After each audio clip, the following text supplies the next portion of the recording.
السلام عليكم ورحمة الله وبركاته، يا رب تكونوا بخير. أهلا بيكم في فيديو جديد من فيديوهاتنا. الفيديو بتاعنا النهارده هنخلل فيه ليمون القضاليا المعصفر. إن شاء الله هنعمله كده بطريقة تكون جميلة بالعصفر كده بحبة البركة. شايفين حجمه ما شاء الله.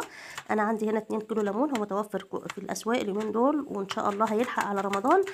بسلقهم في مية عادية خالص، بياخدوا غلوتين كده في المية وأطفي عليه، وبعد كده ببدأ إن أنا أجهز بقى الحاجات اللي هخللها معاه. أنا عندي هنا جزر هقطعه حلقات، ممكن إن انتي تبشريه وتضيفيه على الحشوة بتاعته، بيكون جميل برضو. آه انا بقى بقطع الجزر زي ما قلت لكم بالسكينه المشرشره دي عشان تدي شكل حلو. وبعد كده هقطع الليمون باي شكل انت حباه. ممكن تقطعيه كده شرايح زي ما انا عامله كده. طبعا الليمون البلدي بقطعه كده 4/4 وبعمله بنفس الطريقه. شايفين الحجم بقى؟ بس هنا بقى هيبقى في مشكله في تقطيعه علشان حجم الليمونه، فانت بتقطعيه بالشكل اللي انت حباه. ممكن تقطعيه شرايح، ممكن تقطعيه زي ما انا بقطعه كده